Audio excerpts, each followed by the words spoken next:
সর্বোপরি শুকর যে আল্লাহ হাজারো লাখো মানুষের মধ্য থেকে দয়া করে বাছাই করে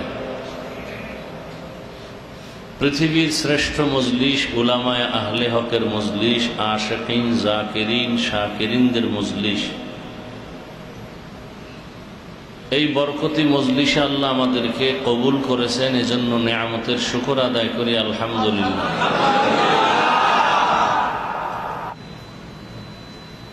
এখানে আসা, বয়ান করা, সবকিছুর মূল মাকসাদ হলো বডি নিয়ে কোনো কথা নাই, ভেতরের একটা জিনিস আছে কলব, এ নিয়ে কথা। হাদিস শরীফে আল্লাহর রাসূল বলেন যে বডির মধ্যে একটা গোশতের টুকরা, এটার নামই কলব।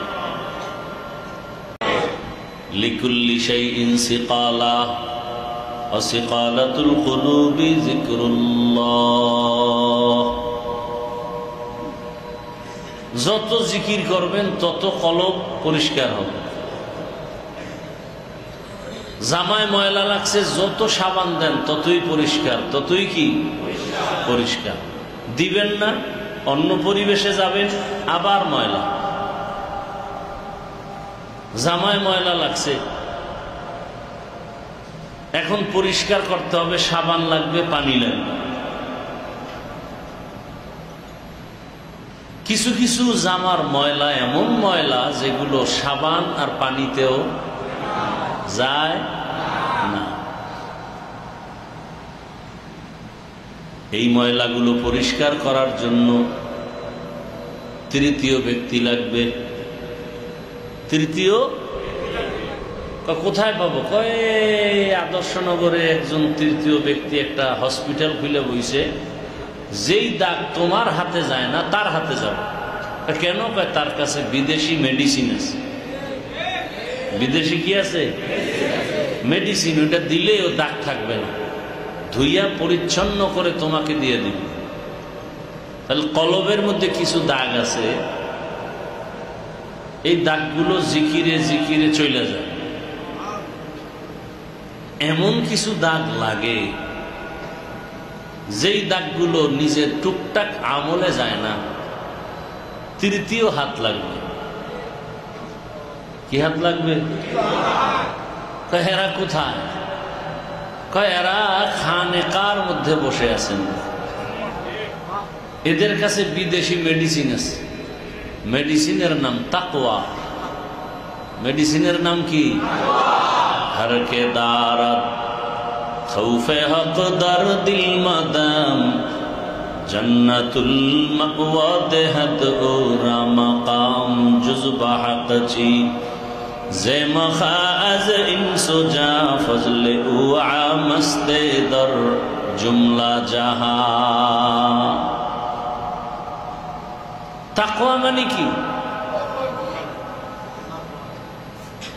আল্লাহ পাক রব্বুল আলামিন বলেন তোমার কলবকে পরিচ্ছন্নর জন্য মেডিসিন, মাধ্যম, ব্যবস্থা দুইটা। কয়টা?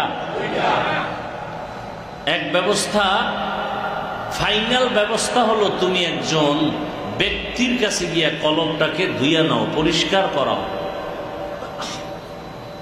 ব্যক্তি ছিলেন রহমতুল্লিল আলামিন, তিনি তো আর নাই, এখন কি করি?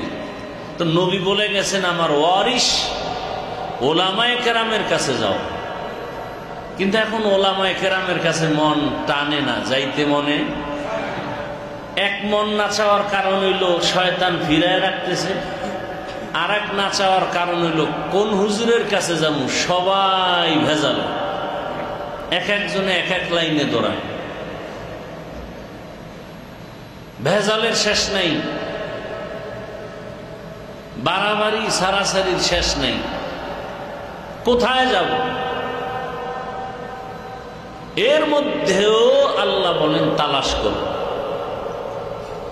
এরা নিজেদেরকে প্রচার করে না, এরা গোপন হয়ে থাকে। কারণ এক নাম্বার মালের অ্যাডভাইস হয় না, দুই নাম্বারের অ্যাডভাইস বেশি হয়। যারা খাঁটি আল্লাহওয়ালা এরা প্রকাশ হয় না, আল্লাহ করে দেন, আল্লাহ করে দেন। আল্লাহ এদিকে ইঙ্গিত করে বলেন, ইয়া আইয়ুহাল্লাযীনা আমানুত্তাকুল্লাহা ওয়া কুনু মা'আস সাদিকিন। এক নাম্বার কর্মসূচি, আল্লাহকে ভয় করো, তাকওয়া অর্জন করো। আর এই তাকওয়া অর্জন কিভাবে করবা? তাকওয়া যাদের কাছে আছে সেখান থেকে অর্জন করো। তাকওয়া আছে কাদের কাছে? লিকুল্লি শাইইন মা'দিনুন ওয়া মা'দিনুত তাকওয়া কুলুবুল আরিফিন। জমিনের মধ্যে কিছু আল্লাহর পেয়ারা বান্দা আছেন, আরিফিন বলা হয় এদেরকে, আরিফ বিল্লাহ বলা হয়। এরা আল্লাহকে চিনে, এক বচনে আরিফ, বহু বচনে আরিফিন। এরা কারে চিনে? আল্লাহকে চিনে। আল্লাহকে চিনতে পারলে সে হয় আরিফ বিল্লাহ। আর আল্লাহকে চিনার নাম মারিফত। আল্লাহকে চিনার নাম কি? শরীয়ত রা মুকদ্দম দারে আকনু, মারিফত আজ শরীয়ত নিসত বেরু। শরীয়ত হো তরিকত হো তমামি, হकीकत में मोहम्मद की गुलामी। গাভীর দুধের মধ্যে মাখন আসেনি? ঘি, ছানা। এখন 20 কেজি দুধ একটা পাত্রে দেওয়া হলো, তো একজনে বলে এটার মধ্যে মাখন আছে, বলে হ্যাঁ। ঘি? তাও আছে। কথা আমি একটু খুঁজে দেখি তো। দেখো, হাত দিয়া ভিতরে খুঁজতেছে। কি খুঁজে? মাখন। সারা রাত খুঁজলে পাবে? তার মানে নাই। আছে? আছে কথাটা কত পার্সেন্ট সত্য? আছে, কোনো সন্দেহ? কেউ যদি বলে নাই, বলবে তুমি চরম এই সম্পর্কে অজ্ঞ, মূর্খ। কি? তাহলে মারিফত আছে, মারিফত দেখা যায় না, আছে সত্য। কত পার্সেন্ট সত্য? আরে কি এর 100? 1000 কোটি পার্সেন্ট সত্য, কিন্তু দেখা যায় না।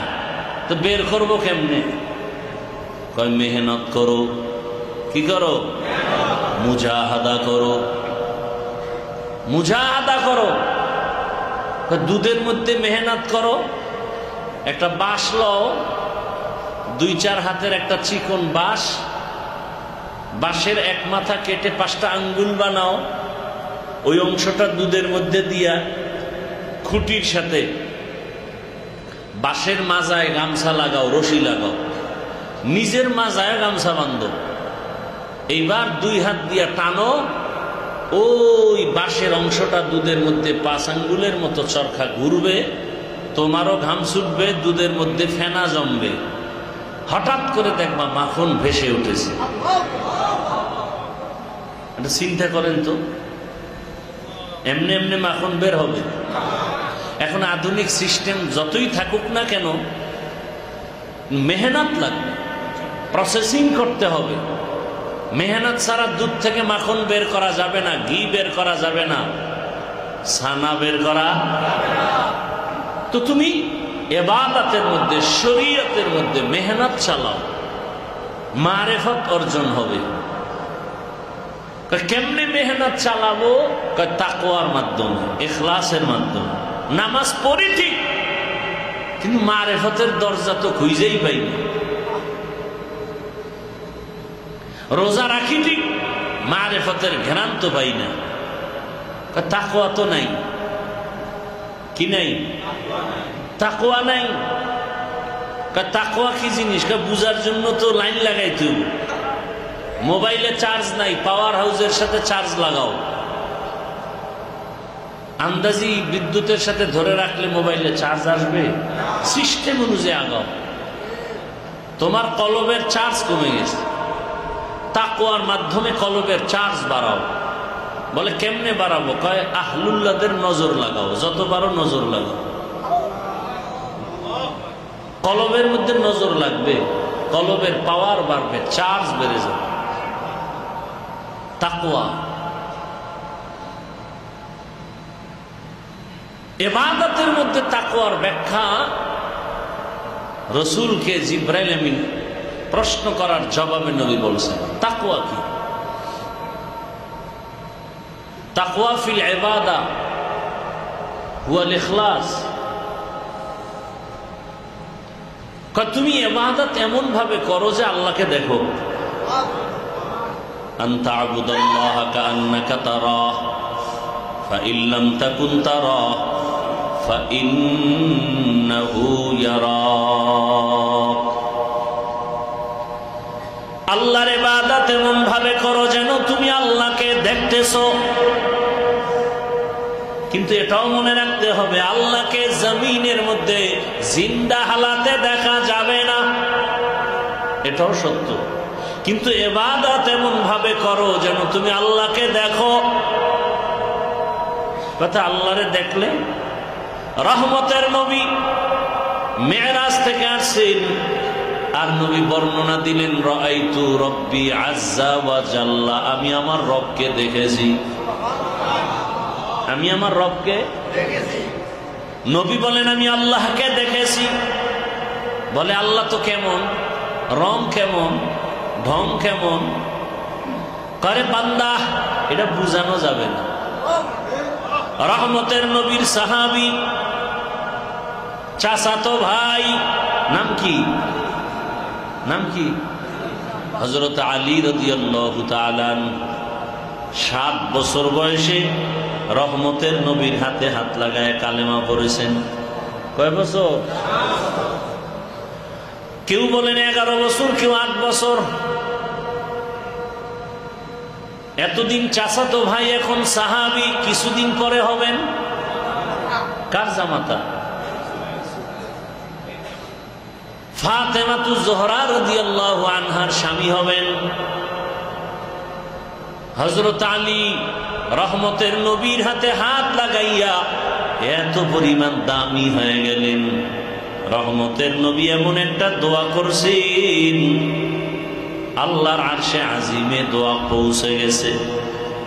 রহমতের নবী বলেন আনা দারুল হিকমাহ ওয়া আলিয়ুন বাবুহা, আমি হলাম ইলম হিকমতের ঘর, আর এই ইলম হিকমতের ঘরের দরওয়াজা আমার আলী। দরওয়াজাকে ইলমেরা এজাজ করদান বেহিসাব, খলকেরা দাদান জওয়াবে বাসওয়াব হকনা দারাত, দোস্তে খলকা জারেরা নিস্তে ই খসলত কে দিন দারেরা। হযরত আলী রাসূলের দোয়া পায় কত দামি হয়ে গেছে। আলী বলেন আমি এমন আল্লাহর ইবাদত করি না যে আল্লাহকে আমি দেখি না,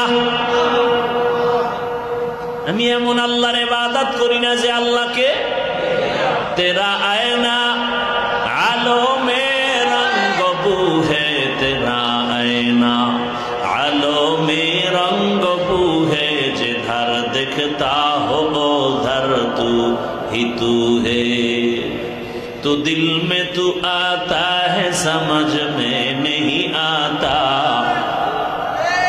तू दिल में तू आता है समझ में नहीं आता, बस जान लिया मैं तेरे पहचानो यही है, बस जान लिया मैं तेरे पहचानो यही है। दिले आशे माबुद তুমি আসো, কিন্তু তোমার রং ধরা যাইতেছে না। আরে ইলিশ মাছ দিয়ে আমরা খানা খাই, কত মজা, মজা না? পহেলা বৈশাখে খায় 30 টাকার ইলিশ মাছ 1000 টাকা দাম। যারা খায় ওরাও জালেম, যারা খাওয়ায় ওরাও জালেম। বুঝা ঠিক কর না, না বুঝা কি বাইরে যাইতো কইবেন যে হাফিজুর রহমান সাহেব বলছে ইলিশ খাওয়া জালেম, যারা খায় এরাও জালেম। ইলিশ যারা খাওয়ায় এরাও যায়। কোন দিক দিয়ে কইলাম ঠিক কইয়া গেল কি আর বুঝলো না কিছু।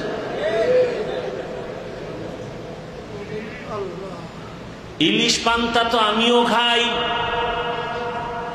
কিন্তু ওই দিনই খাইতে হবে। আর 10 টাকার মাছ 30 টাকা দামের একটা পিস 1000 টাকা, এটা জুলুম।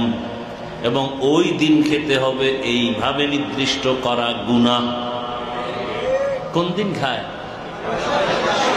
পহেলা বৈশাখ খাইয়া শক্তি বাড়ায় যে তুফান আইব, তো আবার মোকাবেলা করতে হবে। মোকাবেলা, তুফানের মোকাবেলা করবে। কেউ পারছে মোকাবেলা করতে? তুই ইলিশ মাছ খাইয়া সারাদিন খুব মজা, জিকির ফিকির কি জিব্বায় বাড়ি দেয়, শুধু মজা আর মজা, মজা আর মজা। কি চানপুরের ইলিশ সারা দুনিয়া, আসলটা কেউ পায় না।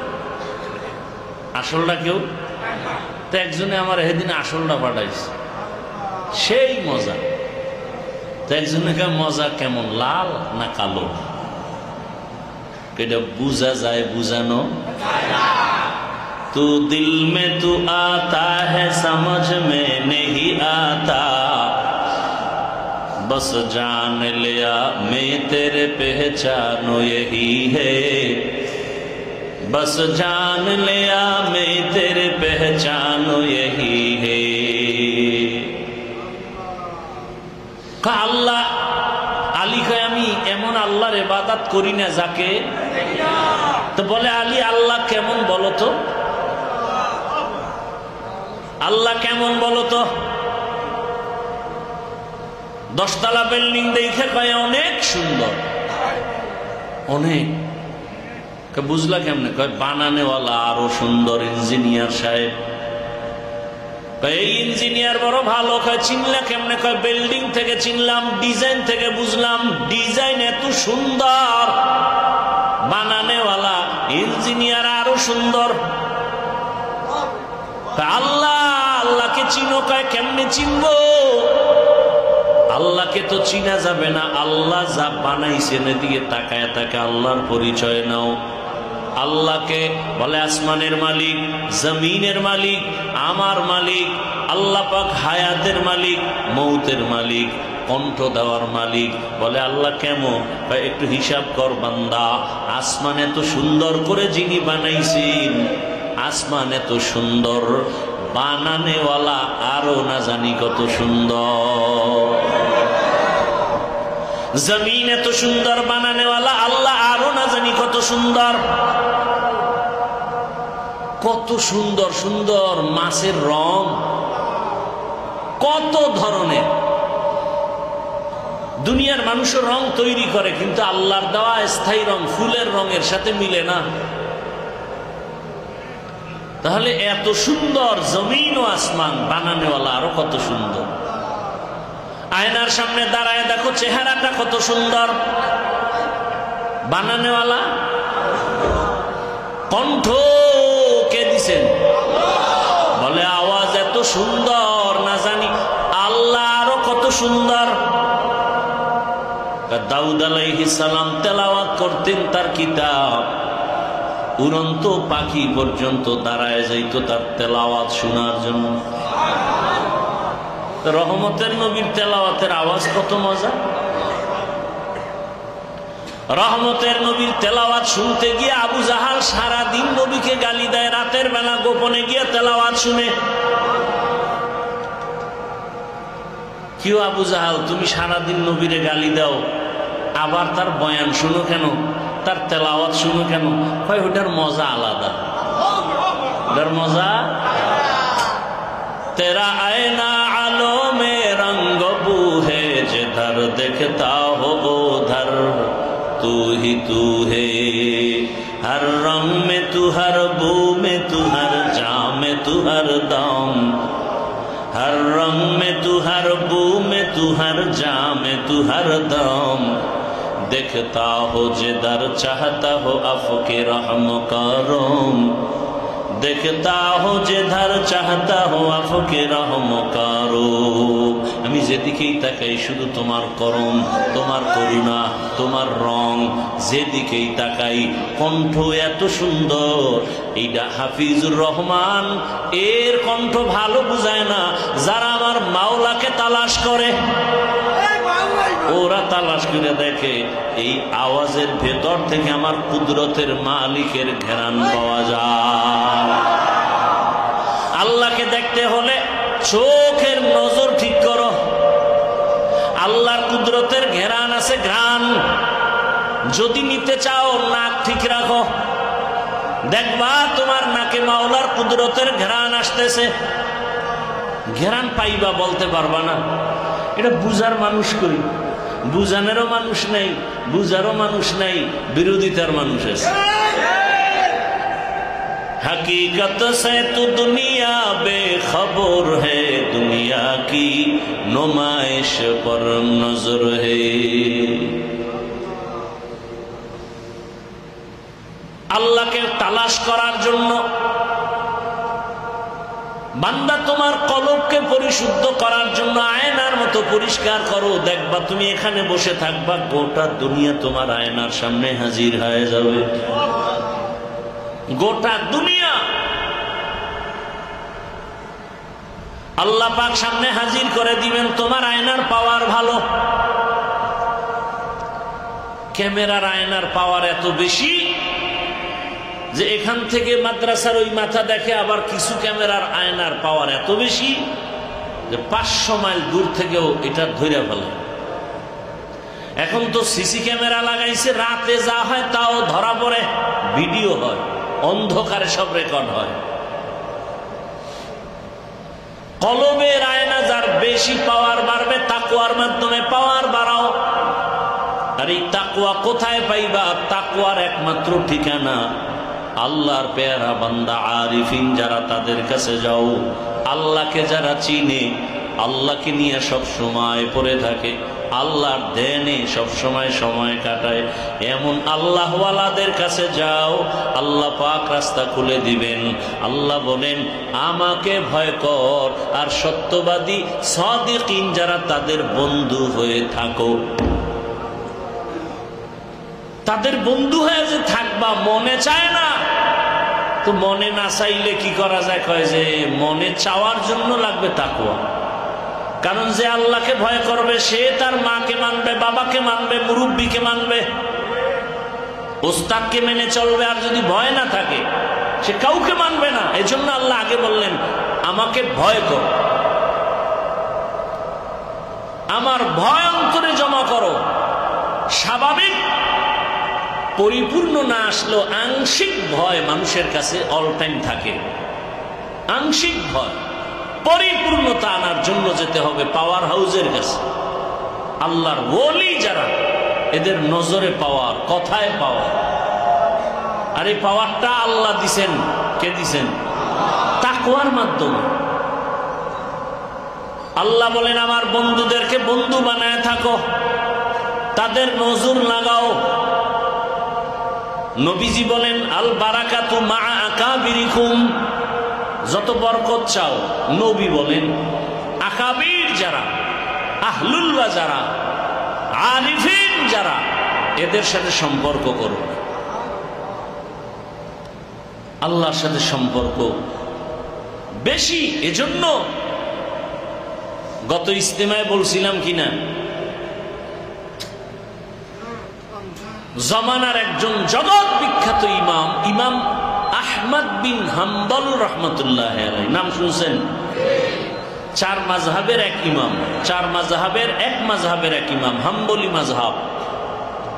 এক ইমামের নাম আবু হানিফা, আর এক ইমামের নাম ইমাম শাফিঈ, আর এক ইমাম ইমাম মালিক, আর এক ইমাম আহমদ বিন হাম্বল। জবরদস্ত ইলমওয়ালা। তিনি, তার যুগে একজন বুজুর্গ ছিল বিশরে হাফি। কি নাম? হাফি মানে খালি পাওয়ালাকে বলে হাফি। এই বিশরে হাফি ছিল মদের আড্ডার ম্যানেজার, মদের আড্ডাখানার। আল্লাহ হেদায়াত দিয়া দিছেন, বড় ঘটনা। সেই বিশরে হাফি এখন আল্লাহর এমন পরিচয় সাহেব পাইয়ে ফেলাইছেন যে এখন জমিনে জুতা পরে চলে না, জমিন তো পাক, আমি সেই পবিত্র জমিনে সেজদা দিলেই তো কবুল।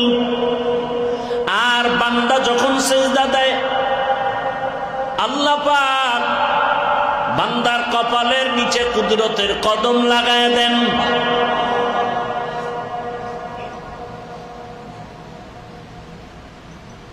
বিশরে হাফি বলে জুতা পায়ে দিয়ে চলবো না, জমিন আমি নাপাক করবো না, এটা পবিত্র জমিন।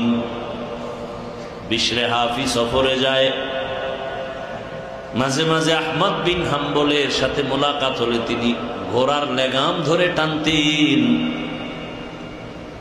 আর বিশরে হাফি ঘোড়ার পিঠে বসা থাকতো। অনেকেই জিজ্ঞাসা করতো, জমানার ইমাম আপনি এত বড় আলেম, এত বড় ফকিহ, এত বড় ইলমওয়ালা, জমানার একজন বিশরে হাফি বুজুর্গ, এর ঘোড়ার লাগাম আপনি হাতে ধরে টানেন আর বিশরে হাফি ঘোড়ার উপরে। কয় জানো আমি আর বিশরে হাফির মধ্যে ব্যবধান কি? আমি হলাম আলেম বিল কিতাব, আমি কিতাবের আলেম, আর বিশরে হাফি আলেম বিল্লাহ, আরেফ বিল্লাহ। আমি তো কিতাবের আলেম, সে তো আল্লাহকে চিননেওয়ালা একজন আলেম। আমার ইলম দিয়া আমি আল্লাহকে এখনো পর্যন্ত চিনতে পারি নাই, বিশরে হাফি আল্লাহকে চিনে ফেলেছেন। যেন তালাশ করে ওদের মনে যত আনন্দ দেয়, অন্তরে দুঃখ ওদের পায়। ওরা বাবারে পায়, ভাই পায়, বোন পায়, মাকে পায় না। যেই মা সারা রাত না ঘুমাইয়া তোমাকে আমাকে আরামে ঘুম পাড়াইলে, ওই মাকে হারাইয়া আজকে যারা এখানে অসহায়, ওরে মরণের চিন্তা করো রে যুবক, দেখো চোখে পানি আসে কিনা। ওরে সবাই কাঁদে, তোমার আমার চোখে পানি নাই কেন? কপাল বুঝি পুড়িয়া গেছে, তোমার আমার চোখে কেন পানি নাই? এত নিষ্ঠুর। ওরে কবরের কথা স্মরণ করো, এক ফোঁটা চোখের পানি ছাড়ো। উজানির কারি সাহেবের কথা বলতে গিয়া বলছিলাম, উজানির কারি মনজুর আহমদ রহমাতুল্লাহ আলাইহি, দেখতাম মাঝে মাঝে ঘরের বারান্দায় বসে বসে কান্না করে মোনাজাত দিয়া। আবার দেখতাম চোখের পানিগুলো গালে মুছে, হাতে মুছে, মাথায় মুছে। আমারে কয় এগুলি কেন করি জানো? কয় চোখের পানি যেখানে যেখানে লাগবে জাহান্নামের আগুন লাগবে না। আল্লাহর কসম করে বলি, এভাবে তিনি বলতেন। আমি দেখি কান্না করে আর পানিগুলো হাতে মুছে, গায়ে মুছে, মাথায় মুছে। আমি বলতাম এমন করেন কেন? চোখের পানি যেখানে লাগবে জাহান্নামের আগুন ওখানে লাগবে না। কেমন ভয়, কিসের দুনিয়ার পাগলামি? আজকে এখানে ভালো, কালকে মরণের খবর হয়ে যাইতে পারে। এরে আল্লাহর বান্দাই, জীবনে কত আপনজন চলে গেল, কত বন্ধু বান্ধব আমার সাথে থেকে চলিয়া গেল, আপন কত খেলার সাথী আজ দুনিয়ায় নাই। ওই কবরে যাওয়ার আগে এখনো সময় আছে, হিসাবটা ভালো করে মিলায় নাও। আমার রসুল পর্যন্ত কবরের চিন্তায় অস্থির হয়ে আছেন। উম্মতের কি হালাত হবে? ওরে মরণের অবস্থা বড় কঠিন। ওরে গুনাহগারের মরণের হালাত আরো ভয়ঙ্কর। ওরে আজরাইল যখন গুনাহগারের জানটা নেওয়ার জন্য আসবে, বেনামাজির সামনে যখন আসবে, আজরাইলের আকৃতি থাকবে বড় ভয়ঙ্কর। এক হাত থাকবে মাশরিকে আর এক হাত মাগরিবে, পা থাকবে জমিনে, মাথা আসমানে, চক্ষু দুইটা অনেক বড় সমুদ্রের মতো। দেখা মাত্র গুনাহগারের রূহটা পালানো শুরু হয়ে যাবে। ভাববি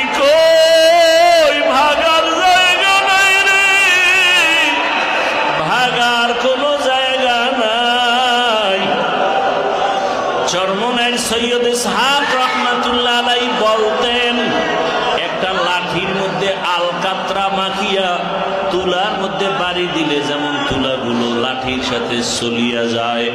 ওরে আজরাইল আসিয়া বেনামাজির রূহটা ধরিয়া যখন একটা টান দিতে থাকবে, শরীরের সব জোড়া রগগুলো ছিঁড়িয়া যাওয়ার অবস্থা হয়ে যাবে, চোখ উল্টায় যাবে, পা উল্টায় যাবে। অনেক বেনামাজির মরণটা বড় কঠিন। ওরে পাগলের মতো হয়ে যায়, ঘাম আর ঘাম, পানির পিপাসায় কলিজাটা ছটফট করতে থাকে। ও আল্লাহর বান্দা, ওই সময় যদি কালেমা জারি নাই হয়, যাদের জবানে কালেমা জারি হবে আর তাদের জবানেই হবে যারা সবসময় আমার মাওলার মহব্বত নিয়ে চলে।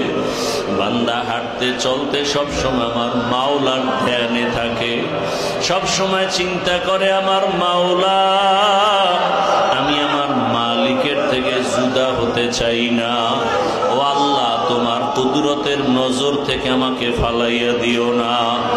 হাঁটতেছে আল্লাহর মহাব্বতের চিন্তা, ঘুমাইতেছে আমার আল্লাহকে চিন্তা, আল্লাহর ধ্যান, খানা খায় আমার আল্লাহর ধ্যান, যেখানে যায় সেখানে আমার আল্লাহকে নিয়ে ধ্যান করে। আরে আমার মালিকের আমি কতটুকু রাজি করতে পারলাম? আরে আমার মালিকের এখনো পর্যন্ত চিনতে পারি নাই। আমার মালিকের না নিয়ে যদি কালেমা সারা কবরের বিছানায় পড়িয়া যাই, ওরে আমার নবী বলেন ওই কবরটার কি হালাত জানো? ওই কবরে রাখার পরে সবাই যখন পাড়াইয়া পাড়াইয়া মাটি দিয়া সবাই ঘরে চলে যাবে, কেউ একদিন আর দেখতেও আসবে না। ওই কবরে ডানে মাটি, বামে মাটি, সামনে মাটি, উপরে নিচে মাটি। ওরে ওই মাটির ঘর, একটা বিছানাও নাই, বালিশও নাই। ওই কবরে একা পড়ে থাকবো। যখন ফেরেশতা প্রশ্ন করতে আসবে, নবীজি বলেন বান্দা যদি জবাব দিতে না পারে, আমার আল্লাহ রাগ হইয়া কুদরতি আওয়াজ দিবেন আর বলবেন ফেরেশতাই নাফরমানের দুনিয়াতে কম সুযোগ দেই নাই, আমার দেওয়া নিয়ামত দিলাম, সূর্যের আলো, চাঁদের আলো, জমিনের ফসল, গাছের ফল খাইলো। আমি আল্লাহর এত নিয়ামত পাইয়া বান্দা আমি আল্লাহকে ভুলিয়া গেছে। বান্দা হাঁটতে পারত না, আমি হাঁটার শক্তি দিয়েছি। আমি আল্লাহ তাকে টাকার মালিক বানাইছি। আমি আল্লাহ সম্মানের চেয়ারে বসায় দিছি। বান্দা সম্মান পাইয়া আমি আল্লাহকে ভুলিয়া গেছে। এখন আর ছাড় দেওয়া হবে না। আমি তওবার দরজা দিয়া বারবার ডাকতাম। ফজরের সময় ডাকছি, বান্দা আয়, সেজদা দিয়া আমার কাছে ক্ষমা চাও। জোহরের নামাজে ডাকা হয়েছে, আসো। আমি আল্লাহর ছেলে নাই, মেয়ে নাই, আমি আদর করে বানাইছি মানুষ। আমি আল্লাহ ছেলে বলে ডাকি না, ছেলে নাই, মেয়ে নাই, আমি আদর করে বান্দা বানায় ডাকতেছি, আয়, কোথায় যাও? আরে ফজরে ডাকলাম, বান্দা আসো নাই। আসরে ডাকলাম, আসো নাই। জোহরে ডাকলাম, আসো নাই। মাগরিবের নামাজেও আসো নাই। এশার নামাজে ডাকলাম, আয়, এশার নামাজেও আসো নাই। আমি আল্লাহ বারবার ডাকছি, আয়। এরপর ডাকার পরে যখন আসো না, আমি আল্লাহ প্রথম আসমানে গভীর রাত্রে হাজির হয়ে গেলাম। আমি আল্লাহ গভীর রাতে আইসা বলি, ও আর কত ঘুমাবি? ওরে কপাল ভালো হলে কবরে গিয়া জান্নাতের বিছানায় ঘুমাবি।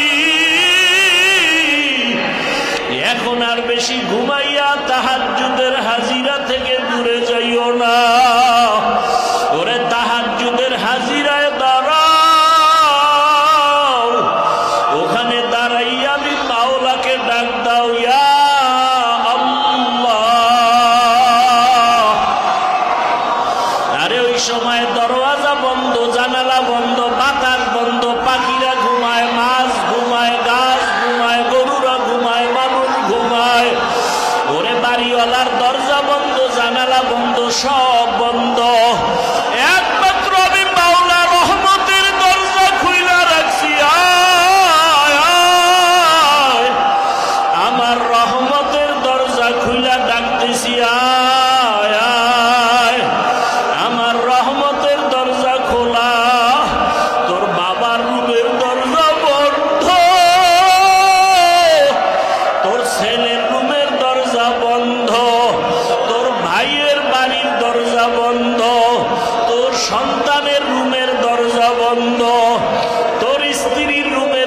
দরজা বন্ধ, দুনিয়ার সব দরজা বন্ধ, অফিস আদালতের দরজা বন্ধ, চেয়ারম্যানের দরজা বন্ধ, মেম্বারের দরজা বন্ধ, এমপি সাহেবের দরজা বন্ধ, দুনিয়ার সব দরজাগুলো বন্ধ।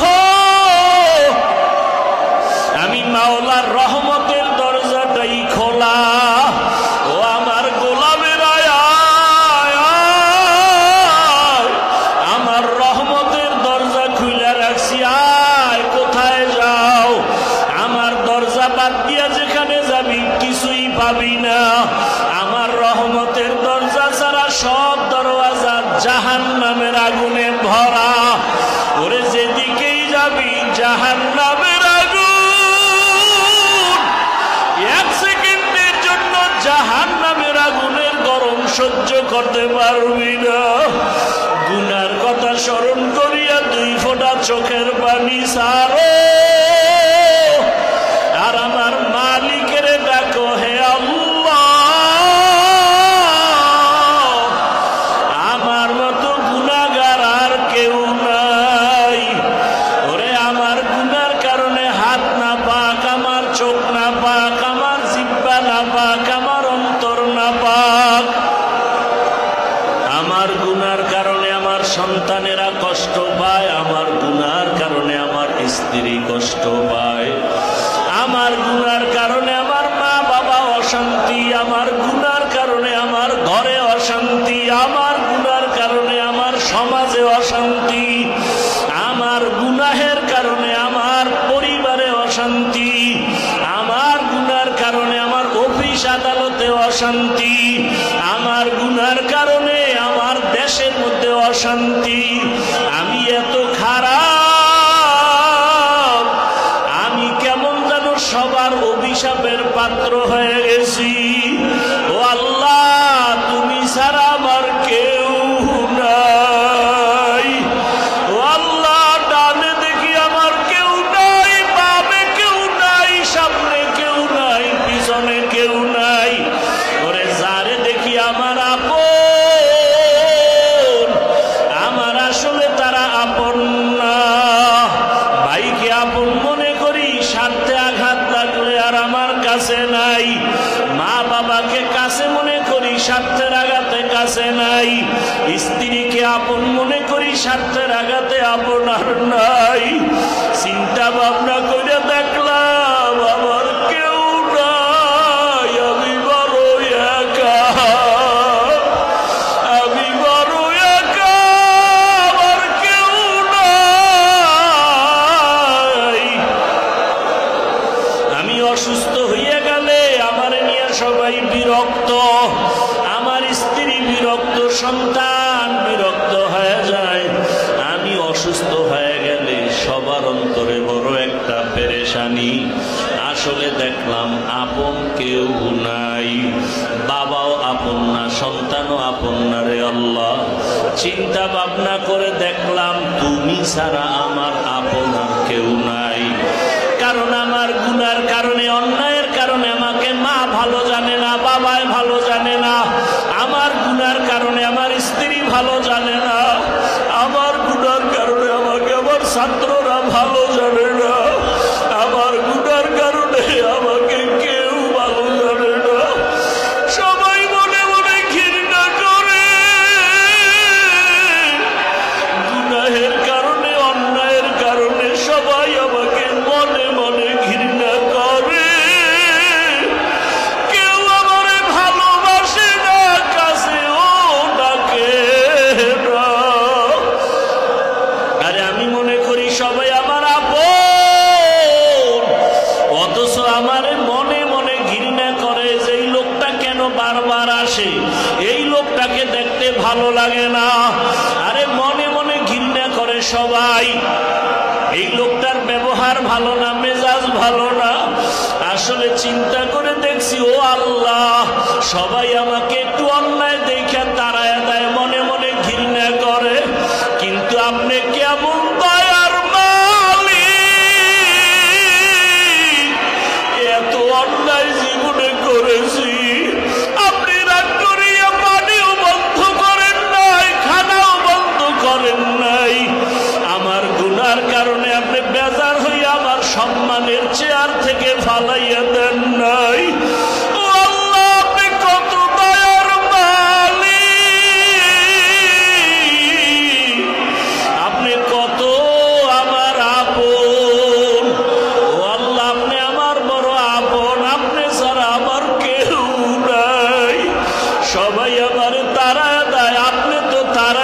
দেন না, বরং আপনি বারবার ডাকেন, আয় আমার রহমতের কোলে ফিরিয়া আয়। আপনি বারবার ডাকতেছেন, আপনার ডাকেও সাড়া দিতে পারি না। এমন কপাল পুড়িয়া গেল, ও আল্লাহ আপনার ডাকেও সাড়া দিতে পারলাম না। ও আমার যুবক বাবারা, একটু চিন্তা করে দেখো, আমার মাওলা ছাড়া আসলে আপন কেউ নাই। এত অন্যায়ের পরে আমার মাওলা ফিরাইয়া দেন নাই। আরে ঘুমাইয়া কত মানুষ মরিয়া যায়, আমার আল্লাহ দয়া কইরা ঘুমের থেকে আবার সজাগ কইরা দিছেন। কত মানুষ অসুস্থ হইয়া অসুস্থ অবস্থায় মরে যায়, আল্লাহ আমাকে অসুস্থ বিছানায় ফালাইয়া আবার সুস্থ করে দিছেন। আল্লাহ কয়, বান্দা আমি চাই তুই একটু আমারে ডাক দিবি, আমি চাই তুই সেজদা দিয়া সুবহানা রাব্বিয়াল আ'লা বলবি। আমি আল্লাহ চাই তুই আমার একটু মহব্বতের জিকির করবি আর ডাকবি। আমি আল্লাহ চাই তুই জান্নাতি হইয়া কবরের দেশে আসবি। আমি আল্লাহ চাই তুই আমার মোহাব্বত নিয়ে কবরের বিছানায় যাবি। এত কিছুর পরেও বান্দা যদি আমার দয়া পাইয়াও আমাকে চিনো না, আমার ডাকে সাড়া না দাও, আরে আমি আল্লাহ কিন্তু আর তোরে ছাড় দেব না।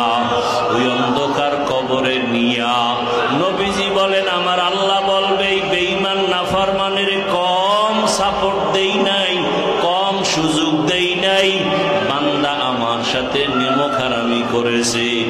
নবী বলেন, আল্লাহ বলবে, ফেরেশতা এখন আর সুযোগ দেওয়া হবে না, কবরের ভেতরে জাহান্নামের দরজাগুলো খুলিয়া দাও। একটা না দুইটা না 70 থেকে 99টা সাপ কবরে চলে আসবে। সাপগুলো পেঁচাইয়া পেঁচাইয়া কামড়াইতে থাকবে। সাপ এমন একটা আঘাত করবে, সহ্য করা যাবে না রে বাবা। ও যারা নামাজ পড়ো না, বেপরদায় চলো, গুনাহ করো, চোখের গুনাহ করো, জবানে গুনাহ করো, মিথ্যা কথা বলো, গালি দাও, গীবত শিকায়াত না করলে ভালো লাগে না, অন্যের ইজ্জত নষ্ট না করলে ভালো লাগে না, রেডি হইয়া কবরে যাইও। ওয়াইলুল লিকুল্লি হুমাযাতিল লুমাযা, ওরে ওই ওয়াইল নামক জাহান্নাম, ওরে যারা গীবত কইরা মজা পাও, অন্যের ইজ্জত নষ্ট করিয়া মজা পাও, ওরে গুনাহ নিয়ে কবরে গেলে গীবতের মজা কেমন বুঝবা সেদিন, কান্না করেও লাভ হবে না। আরে আমার আল্লাহ বলবে, কবরের মাটি এই গুনাহগার নাফরমানের দুই দিক দিয়ে জোরে জোরে চাপ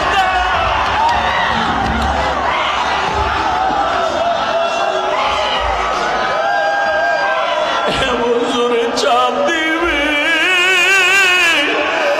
দুই পাজরের হাড় চুরমার হয়ে যাবে। বাবা কাঁদো, দুই ফোঁটা চোখের বাড়ি সারিয়া গুনার কথা স্মরণ করে আল্লাহরে ডাক দেওয়ার পাপ চাও। ইয়া রাব্বি গফিরলি, ইয়া রাব্বি গফিরলি, ইয়া রাব্বি গফিরলি। গুনাহ নিয়ে কবরে যাইও না, যতদিন গুনাহ করছো, এতদিন নামাজ ছাড়ছো, আর ছাড়িও না। পাও ধইরা বলি আর নামাজ ছাড়িও না, দুই পাও ধইরা বলি রে যুবক, মোবাইলে সারা রাত গুনাহ করিও না রে বাবা। আমার মাওলার ধরা বড় কঠিন। আমার মাওলায় কিন্তু নমরুদের ছাড়ে নাই, ফেরাউনের ছাড়ে নাই, সাদ্দাদের ছাড়ে নাই, কারুনের ছাড়ে নাই। আমার মাওলায় যদি ধরিয়ে ফেলায় যাবি কই? আমার মাওলার ধরা বড় কঠিন। ছাড়িও না, বেপরদায় চলিও না, আর মা বাবার সাথে বেয়াদবি করিও না, শিক্ষকের সাথে বেয়াদবি করিও না, ওলামায়ে কেরামের সাথে বেয়াদবি করিও না। এখনো সবাই আছে আমার মাওলার কাছে চোখের পানি ছেড়ে তওবা করো। আরে জাহান্নামের কথা স্মরণ করে 2 ফোঁটা চোখের পানি ছাড়ো।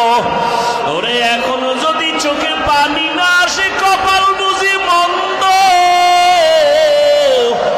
ওরে যার চোখে পানি আছে দেখো ডানে বামে কার চোখে পানি। হাতটা বাড়াইয়া দোয়া নাও, কান্না ছাড়া জাহান্নামের আগুন ঠান্ডা হবে না। ওই চোখের পানি বড় দাম। কলবটা গুনার কারণে মরিয়া গেছে, গুনার কারণে অন্তরটা পাথরের মতো শক্ত হয়ে গেছে, চোখে পানি আসে না রে বাবা। আল্লাহকে বলো আল্লাহ কান্নাওয়ালা চক্ষু দান করেন, ও আল্লাহ কান্নাওয়ালা চক্ষু দান করেন, জিকিরওয়ালা জিহ্বা দান করেন, আখিরাতের ফিকিরওয়ালা কলব দান করেন। আমার আল্লাহর আযাবের ভয়ে পাথর যদি কাঁদে তুমি আমি কেন কান্না করতে পারবো না?